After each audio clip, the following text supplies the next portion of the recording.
Hello അസ്സാം വലൈക്കും all welcome back to അർഫാഷിക് വ്ലോഗ്. അപ്പം കുറേ ആയി പെരുന്നാളത്തെ വ്ലോഗ് അപ്ലോഡ് ചെയ്യണം എന്ന് വിചാരിക്കുന്നു. സോ കഴിഞ്ഞില്ല, ഓരോ തിരക്ക് കാരണം അപ്ലോഡ് ചെയ്യാൻ കഴിഞ്ഞില്ല. അപ്പോൾ ഫൈനലി ഞാൻ വിചാരിച്ചു ഇന്ന് വെറുതെ ഇരിക്കുമ്പം അതങ്ങോട്ട് അപ്ലോഡ് ചെയ്യാമെന്ന് വിചാരിച്ചു. അപ്പോൾ രാവിലെ തന്നെ ഞാൻ എണീച്ച് സുബഹയൊക്കെ നിസ്കരിച്ച് എർസ ബേബീനെ വിളിക്കാമെന്ന് വിചാരിച്ച്. ആൾ ഭയങ്കര ഉറക്കത്തിലാണ്. അപ്പം റൂമൊക്കെ ഒന്ന് ക്ലീൻ ആക്കാൻ വിചാരിച്ചു. ഒന്ന് ബെഡ്ഷീറ്റൊക്കെ മാറ്റി. പെരുന്നാളിന് മൈലാഞ്ചി ഇട്ടപ്പോൾ ബെഡിൽ ഫുള്ളും മൈലാഞ്ചി ആയിട്ടുണ്ട്. അങ്ങനെ എർസ ബേബിനെയും കുളിപ്പിച്ച് ഞാനും കുളിച്ച് ഫ്രഷായി. എർസ ബേബിക്ക് കുളിച്ച് മാറ്റാൻ ഒരു ടീഷർട്ടും ഒരു പാൻറ്റും ആയിരുന്നു വാങ്ങിയത്. അപ്പോൾ അതൊക്കെ ഇട്ടെടുത്ത് ആളെ സെറ്റാക്കി.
കല്യാണം കഴിഞ്ഞതിന് ശേഷം പിന്നെ എല്ലാ പെരുന്നാളിനും ഹസ്ബൻഡിൻ്റെ വീട്ടിലാണ് ഉണ്ടാവല്.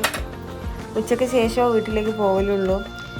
അപ്പോൾ ഇപ്പോൾ പള്ളി കഴിഞ്ഞ് വരുമ്പോഴത്തേന് ഫുഡൊക്കെ ആക്കാനുള്ള പരിപാടിയിലാണ്. പത്തിരിയും ചിക്കൻ കറിയും.